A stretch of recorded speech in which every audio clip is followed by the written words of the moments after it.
Well, good evening. My camera isn't working at the moment. It is broken, and I'm truly sorry for that, so I hope my phone will suffice. Nevertheless, I have once again prepared some narrated stories for your enjoyment. So, without further ado, grab yourself a snack, sit back and relax, and hope that tonight will not be your last.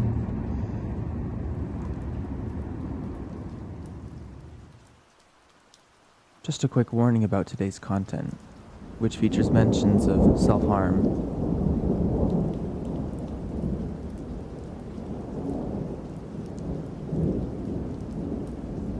Now, this happened a few months back, and while some things still seem fresh, I have really tried hard to block others. I was on a Discord server. It was a very feminine server with mostly girls and a few guys who were mostly queer. That's where I met the predator of our story. He was asking for someone to make an art commission for him, and that he would pay in Robux. It was also a Roblox server. I volunteered since I was broke and thought, hey, my art is decent enough to sell. So we DM'd each other about it. I finished, and he pays me. We keep talking for a few months and now consider him a friend.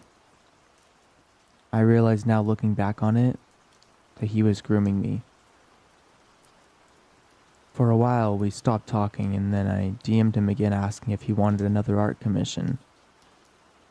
He asked for a picture of me, and I sent one.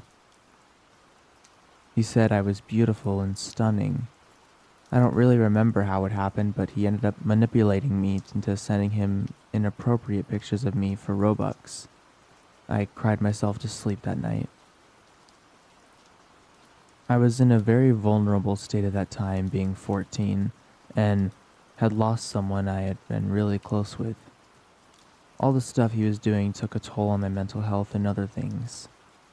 He kept asking for photos and videos of me doing bad things to myself and to the camera. It got to the point where I wanted to die. I tried to stop, and I told other people to spread the word about him on Discord. But there was a problem. He found out and threatened me, saying that if I told anyone, he would expose my photos and other things on his YouTube channel. I was scared and couldn't tell anyone.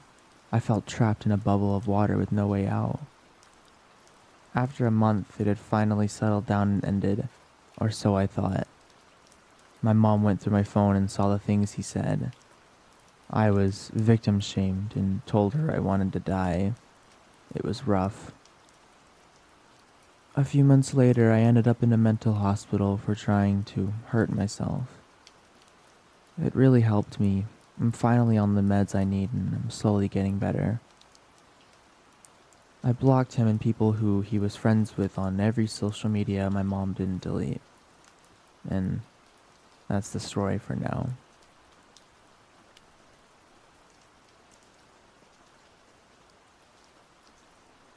This happened back in 2019 until 2021, and it still sticks with me today. When I was 13, I met someone on Discord. He was funny, smart, and exactly my type.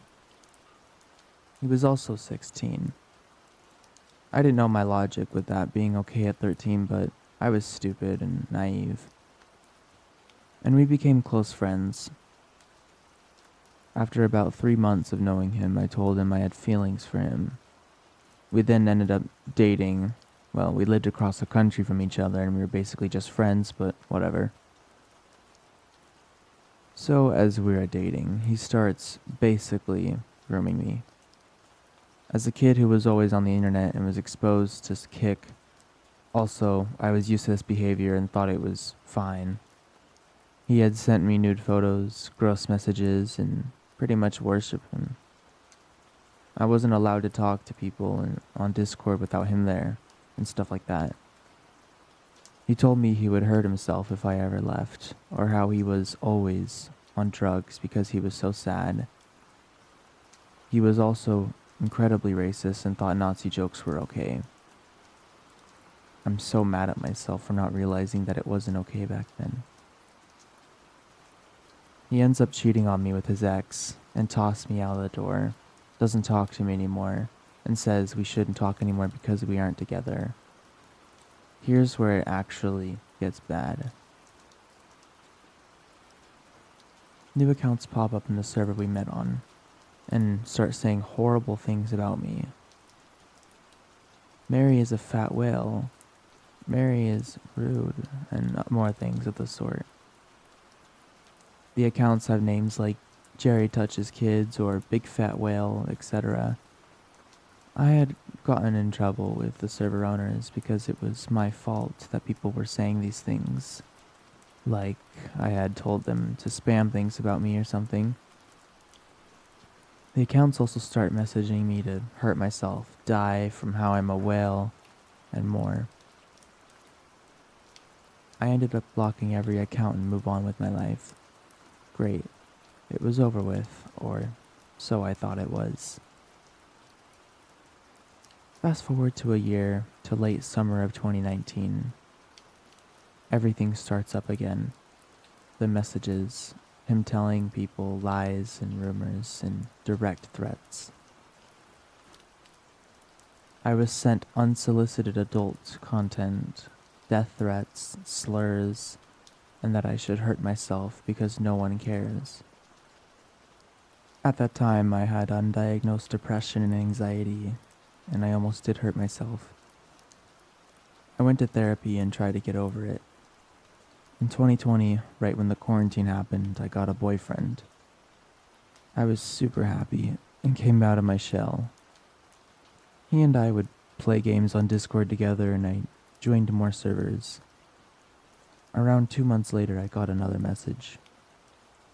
Someone had messaged me named Lily, I believe. It was a normal profile, and we were in a server together, so I thought nothing of it. She then had messaged me how I was, and I had never talked to her before, so I was confused. She said we had a long conversation about mental health the day before, so she wanted to make sure I was alright. I asked who she was and what she was talking about, and she said something like, "Oh, you told me about this? You said you had medicine for schizophrenia and must have missed a dose. Are you off your meds?" I was extremely confused and scared because I had never talked to this person and certainly didn't have schizophrenia. After about 10 minutes of this charade, I realized it was Dennis. I blocked the account and didn't accept new friend requests. The next day, I got hundreds of messages with the same contents I previously mentioned. The threats, adult content, etc. I was so terrified. I asked my boyfriend for help. He told me to make a new account and not friend any of the other mutual friends so he couldn't find me. I did, which cost an affiliated Twitch account that I had spent years building. I changed all my accounts, deleted most, and made new ones. The messages found me again. I have no idea how.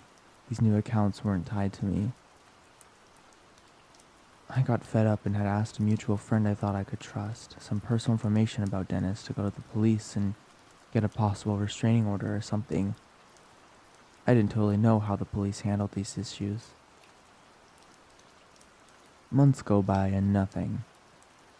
Until the fall of 2021, in which Dennis messages me and how he will always find me. How I'm so fat and dumb and how no one loves me. I isolated myself and deleted more accounts. I never was able to go to the police because I had no information like his name or address. It's been 2 years, and every day I worry if he lives near me, if he knows where I live or go to school. I recently found out he has a website and made YouTube videos. He has made YouTube videos referencing me. His copyright claim is something like Mary the Fat Whale Incorporated. I can't find it anymore, so I put the closest to what I remembered. It was hell, and I'm still worried each day that he will find me. I hope we don't meet again, Dennis. I wish you the worst.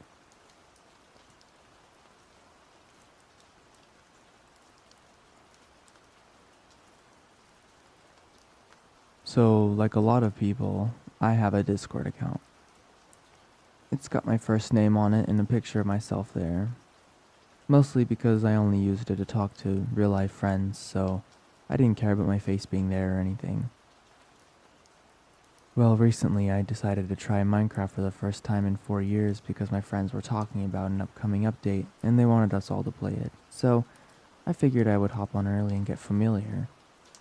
I found a server and was playing on there for about 4 days before I got told that they give you in-game rewards for linking your Discord account to their server. So, blinded by shiny stuff, I joined their Discord server. It had about 400 online users, so I wasn't really worried about people seeing me at all, and I was pretty low down on the list alphabetically. As I got more used to the player base, I got more comfortable talking in the server via text chat. They have a side channel that's supposed to make selling in-game items a little easier, so I made a message saying I was buying something. About 4 hours later, some guy adds me with, "I will give you for free, handsome." I didn't really know what to say to this, so I just said, "Okay, thanks. No problem," his response. Shortly after this interaction, this person kept requesting to teleport to me in the game. And when I'd asked why, he'd say, "I just want to hang out with you," or it'd be some variation of that. He did this pretty much every time I was online, and he'd just follow me around my base for like an hour, asking me questions about random things, then he'd go away. I'm not usually the type of player to speak to people at all when I'm in a game or something. I just keep quiet and get on with my own stuff, so it was really uncomfortable having this guy doing this. After maybe 3 days of this behavior, he stopped calling me handsome and decided to kick it up a notch and called me sexy, in-game, via personal messages.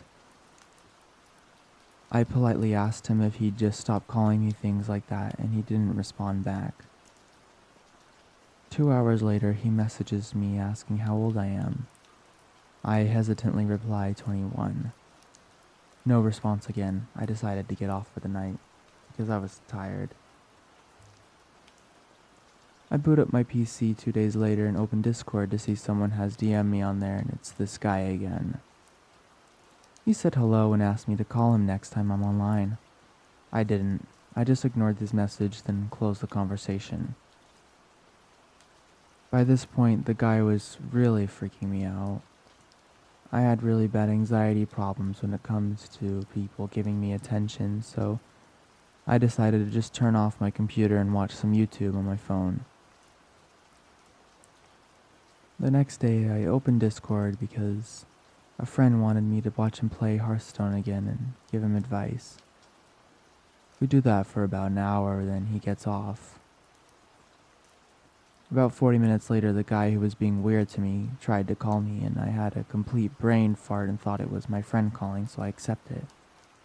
I realized my mistake almost immediately, so I mute my mic.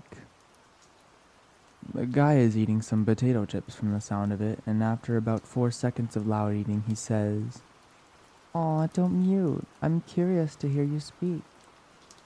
Then lets out a small giggle. The guy was German and had a very weird and creepy tone of voice. It was all high and quivery. He starts to talk about how attractive he thinks I am. By the way, I should have stressed this earlier. I really am not overly attractive like this guy was making out. I'm just a normal looking dude. And then he talks about how I haven't been on in a few days. Then he puts a picture in the chat and says, "What do you think about that?" And it's a picture of his thing. I immediately ended the call and closed Discord and was just freaking out. About 5 days go by and I finally get back on the Minecraft server, and as soon as I get on, this guy messages me.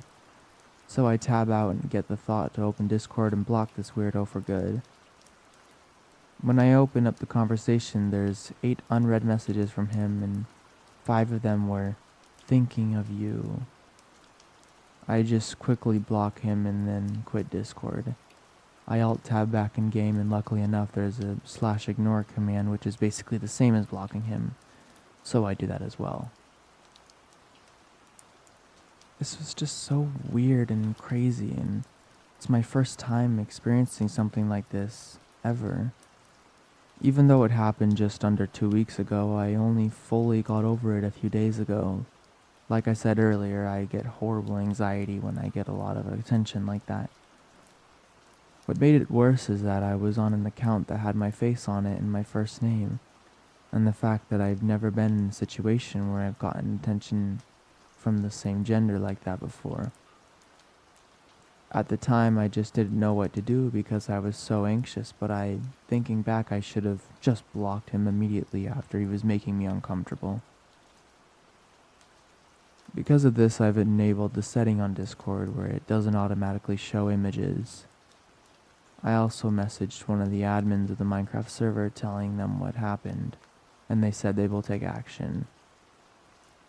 What's worse is that the guy is actually a regular member of the server with a high rank, so it makes me wonder if I'm the only victim this weirdo has harassed like this. He could have done this before to a much younger people. Learn from my mistakes, people.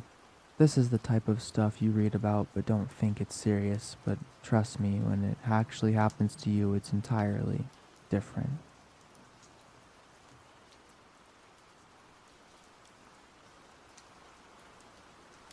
So I'm part of an online group on Discord. We're all from the same country, but most of us are from different cities. Only 2 other people are from the same city as me. Everything was going fine between us until suddenly there was a series of unfortunate incidents where I had minor fallouts with them. I went through personal frustrations and I unknowingly projected them onto people on the server. These fallouts continued over April and May until one day I left the group in a frenzy. Afterward, the night before June began, one of the people, let's call him P1, texted me asking if I knew certain people from my high school. I told him I did. I asked him how he knew them, and he revealed to me that he knew a lot of people from there. Suddenly, the conversation took a dark turn. P1 started talking to me in a sinister tone, telling me he had some of my personal information, what college I went to, my route to college, who I hung out with, both in my high school and college, and he even claimed to have some of the photos from my personal Instagram. When I asked him how he had all that information, he claimed 2 things. One is that he tailed my car, and 2, he kept repeating the phrase, "The people at your college aren't bad at providing information." At that point, I was scared to death. He told me if I didn't return to the group and if I didn't apologize to a specific person, let's call her P2, the girl he threatened me over. He told me he'd first dox me and then wait outside my college to kidnap and kill me. After the conversation ended, I rejoined the Discord group out of fear and then went to bed. The next couple of days were rough. The fear of what P1 could do to me gripped me tightly. I lost my energy and motivation, the ability to engage in my usual day-to-day interests, and I even lost my appetite for food. One bite of food felt like I ate 10 whole meals in one sitting. My family and friends both noticed that something was wrong with me. I was shaking constantly, my heart was racing all the time, and it felt like my life was stopped dead in its tracks. I was too scared to even tell other people about what was going on, fearing for your safety as a fate I wouldn't even wish on my worst enemy. Normally, death threats like these wouldn't scare me, but what made the situation different were the following points. P1 lived in the same city as me, and relatively close to my neighborhood. Before this incident and my fallouts, he'd often tell us stories about how he got into major gang fights and dangerous situations.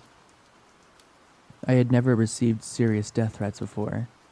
I've pretty much been safe my whole life since this was my first time facing such a situation. It seriously traumatized me.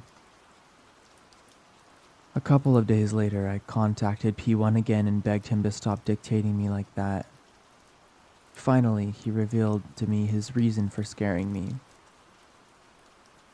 He told me he wanted to humble me, so I stopped being so moody in the group and rejoined. He said he wasn't dictating me anymore, but still wanted me to remember the conditions he put on me, as a request this time, and not a threat. The situation was technically over after that. I did talk to other people from the group, including P2, about what P1 did to me, and they all responded the same way. They assured me that P1's threats seemingly most empty, and that everything was okay. None of them approved of what P1 had done, but I also told them not to talk to him about it out of fear for my safety. This whole ordeal left me shocked. Even though P1 told me he wasn't dictating me anymore, the effects of the whole situation took a toll on me. It's been a month and a half since this happened, but it still hasn't left me. My image of the group has been tainted. Every time I come across the Discord server and see P1 and others, my heart suddenly fills with dread. I've been thinking about leaving the group one day, but right now I feel stuck. Normally people would tell you to cut abusive friends off, but I find that difficult because he's part of the same group and everyone else in the group has been incredibly kind and supportive of me.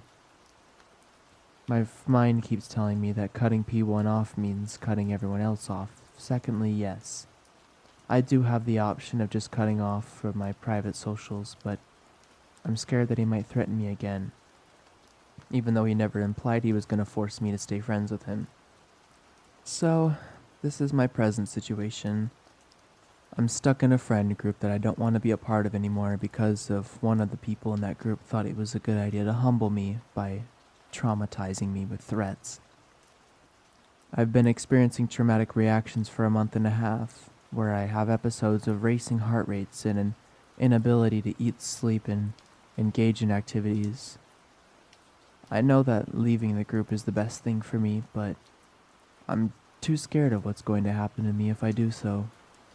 I even went to a psychiatrist about this, and he diagnosed me with PTSD. Right now I feel like garbage. I've been thinking about how peaceful life would have been had I not made the mistake of joining their Discord server all those months ago. My incident with P1 has made me realize just how evil some people can be. I want to avoid him, but because of my paranoia, I sometimes force myself to engage with the group normally.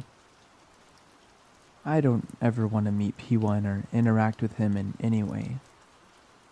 I want to cut him off and forget about him completely, but I don't see any way out as of right now. It feels like I was slowly lured into a cage and immediately imprisoned the moment I settled in.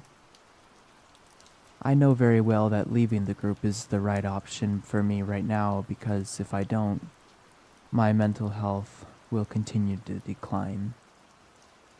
But I need help in achieving that goal.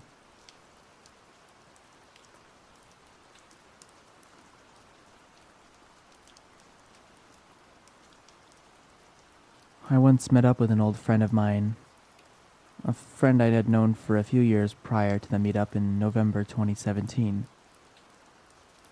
I had actually met this person on a dating site, however, as time went on, the relationship between us became strictly platonic. There were no red flags, my gut did not warn me, so I completely trusted this person. We met up in town, behind a bus station, on a grassy hill surrounded by trees and a tall wall. Our meeting was just to have a smoke, get a little high, and to have a small catch-up. The meetup was fine. I had actually started smoking weed a few months before, so I was still relatively new to it. He hadn't brought something new for me to try, purple haze. I wasn't at all anxious about trying it, as I completely trusted this person and would never believe he would lie to me. He had packed a full blunt for me, but I only managed to smoke a quarter of it. We spoke during this time about work, our previous relationships, and random stuff. About half an hour later, I started to feel extremely lightheaded and anxious. I suddenly had this strange feeling where I did not feel comfortable at all, and I really wanted to go home. When I asked him if I could go home, he offered to take me home. But I said, no, it's okay. He offered again. I shook my head and said, no thank you, I can take myself home. When I started to walk away, I felt like I was walking on a cloud. My head became dizzy and my eyesight was a little blurry. I had never felt like this before, and in time I started to panic. When we made our way down the hill toward the bus station, I was relieved, as there was a lot of people around, so if anything happened, someone would step in. I became extremely terrified of him. I had this horrible feeling in my gut that he told me to get away from him, and when I got to the bus station, I told him I would call my taxi here and go home. His tone was no longer nice, but very stern. I'm gonna take you home now. And he began to pull at my jacket. I told him no, and that I was going home on my own. He pulled my jacket harder and I fell against him. He pulled me into him and told me I didn't need to be scared of him. But I was so terrified. At this point, I started to feel very paranoid and I couldn't see properly. I pushed him away from me and rubbed my eyes and called for a taxi. He tried to pull my phone from me and yelled in my face, "Do you ever listen? I'm taking you home." I noticed a few people had stopped and asked if I was okay. All I remember was that I wanted to go home. So a lady kindly called a taxi for me and waited with me, made sure I was okay, and helped me into the taxi. During the time when I waited for the taxi, he kept trying to get me to come to his car with him. But the lady that looked after me told him to go home and that she was going to take me home instead. So he left. When I got home, I gave the taxi driver money and told him to keep the change. I didn't want to wait around. I just wanted to get into my bed because at that time it was the only place I would feel and be safe from harm. That evening, I laid in my bed for 5 hours straight, staring at the ceiling. I don't remember if I thought about anything or if my mom came in at any time. I just remember lying in bed, doing nothing until the paranoia and the sickly feeling began to wear off. I remember looking at my phone and seeing that I had 32 missed calls from him, 10 voicemails, and 50 plus messages. The messages were weird. He had sent around 20 messages just asking where I was and when I got home. And in one of the voicemails, he had told me how he had the fantasy of taking me home while drugged up and tying me up. He wanted to blindfold me, and he wanted me to submit myself to him. I freaked out and blocked him on all social media, Instagram, Snapchat, Discord, and I blocked his number. Before the blocking, I told him if he ever contacted me again that I would call the police. I heard nothing from him for a month until I received a text from an unknown number asking me how I was. I hadn't given my number to anyone, so I ignored it. I then received another message a few minutes later saying they missed me and that they would see me soon. I asked who they were. No reply. Nothing.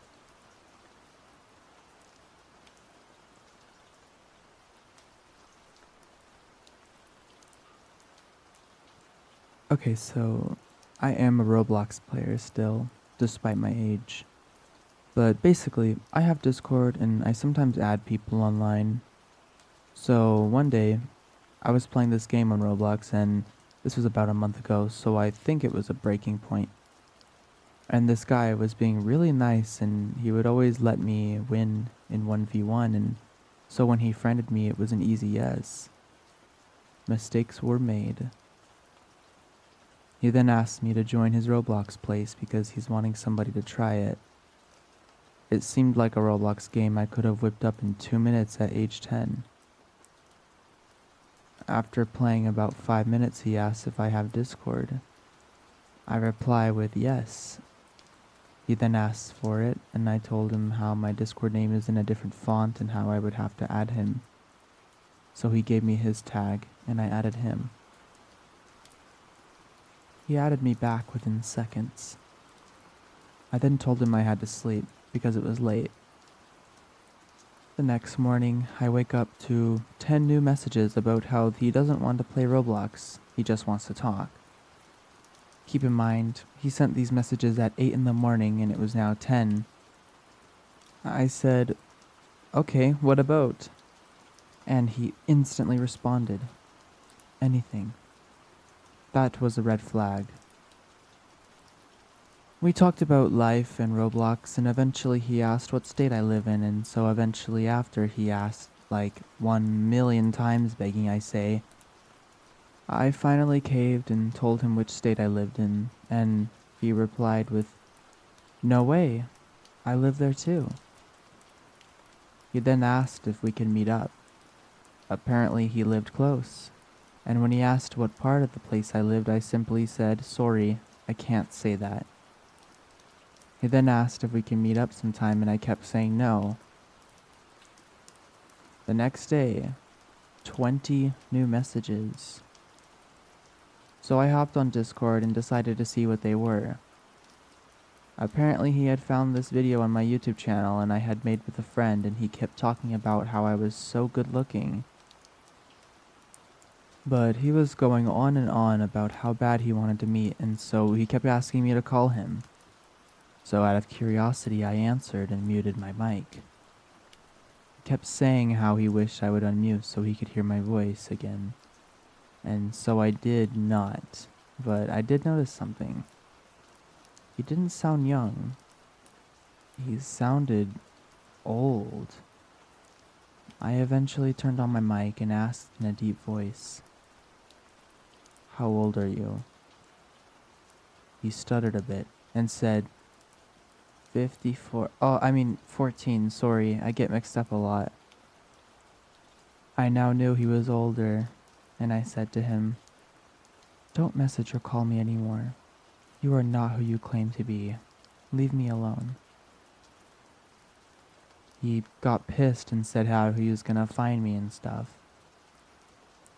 Little did he know I'm a tech boy and have a crap ton of VPN block and antivirus software, so I said, "Good luck." I then blocked him on Discord and deleted all that, and unfriended him on Roblox.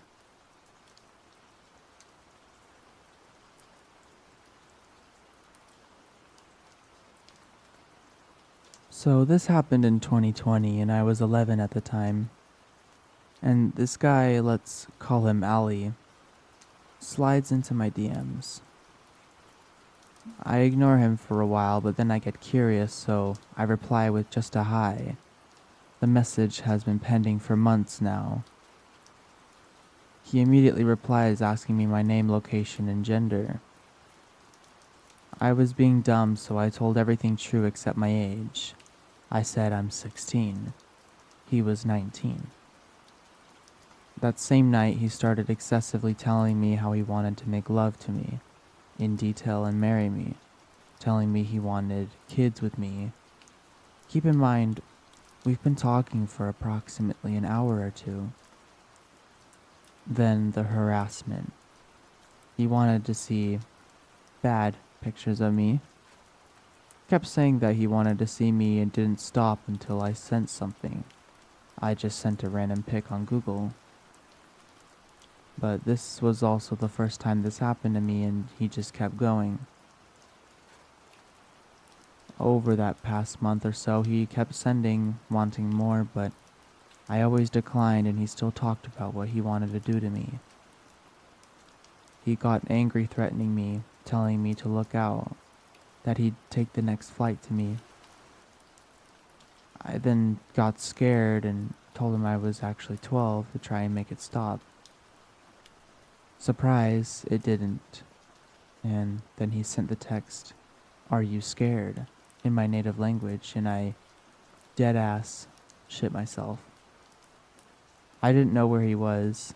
I didn't trust the location he sent me. I blocked him.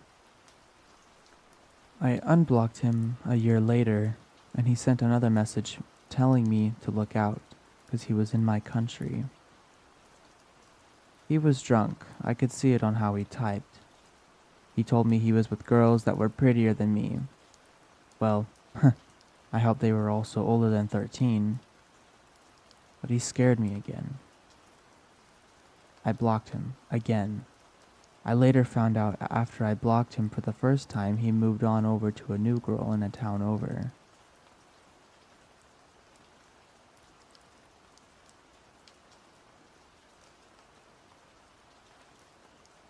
My best friend and I grew up in a sleepy, wannabe New Jersey, Central Florida town, and we were the outcasts.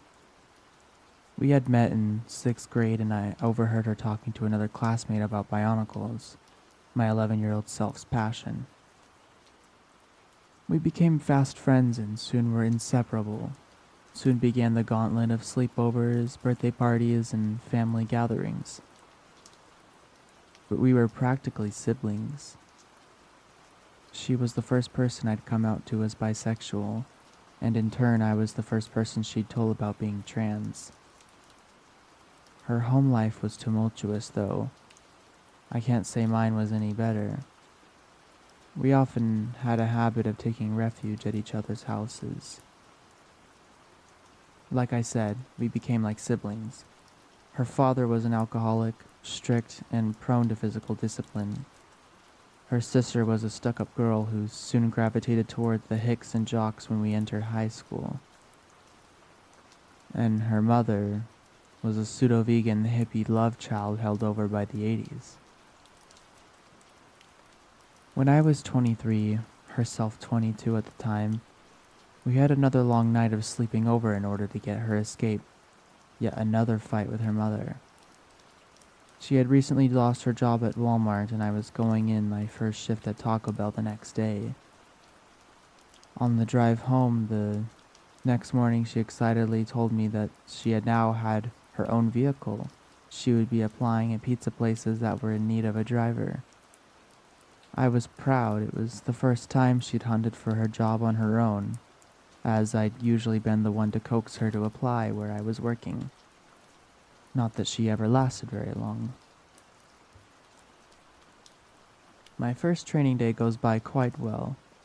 My coworkers are friendly and try to get me to talk more. My manager likes to playfully embarrass me by trying to get me to talk hood to the other workers.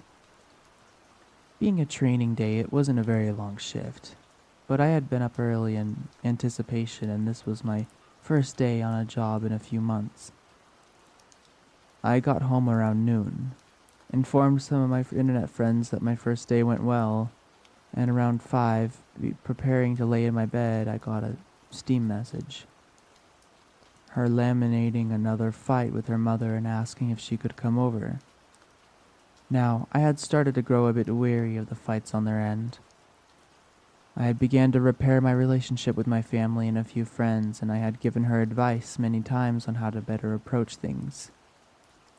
In my wisdom and eagerness to sleep, I left the message on read and drifted off into slumber. Around 8 p.m., I am awakened by her bursting into my room in a panic. Having just been ripped from a dream, I am groggy and disoriented. I drag myself to the bathroom to relieve my bladder and come back to my room to find her rocking back and forth on my bed. It is at this time I notice she is covered in blood, so I ask what happened. she informs me that she just saw someone murder her mother with a knife. My mind goes blank. In the deepest parts of my mind, alarm bells start ringing. Isn't the rocking back and forth a bit overdramatic? Why didn't she call the police? But this is my best friend. I've known her for over a decade, and we were the only two people in the world we could count on. I suppress it all and go to inform my sister and stepfather. My mother had passed the year prior, and it was roughly a month to the anniversary of her death. We were all in a dark place, antisocial as always. It was the only way we knew how to handle emotional issues. When I inform my family, they immediately go to the same place as I had, though they are far more vocal about it. I offer excuses I knew myself were flimsy and return to the room, phone in hand. I convinced her to call the police, and I can hear her explain the details over the phone. A man in a black ski mask. When the cops arrive, she swears up and down that it's most likely her father. They send cars over to check the crime scene and take her in for a statement. I ride with her in the back of the cop car over to the sheriff's office. It gets to be around 2 a.m. Her sister was brought in, as was her father. I have to work the next morning and request to be taken home by a police officer. It takes me a while to go to sleep that morning. The next day at work I'm quiet, until my manager asks me what has happened. I inform him but decide to work the rest of my training shift. When I get home, my sister informed me she had confessed. Her mother threatened to kick her out for not being able to find a job, and in a rage she had taken a kitchen knife and stabbed her repeatedly. My mind froze like a bad computer and I turned to face my monitor. I was in a Discord call at the time, and all I could weakly say is, my best friend confessed to murdering her mother, before hanging up and laying on my bed. Her last trial was the 7th of this month. I don't know the results, though my grandmother tells me she took a plea deal for life in prison rather than the death penalty. Part of me wants to contest that, to demand that they take the death penalty for ridding the earth of such a peaceful and caring woman's shadow. A larger part of me is just glad she's being punished.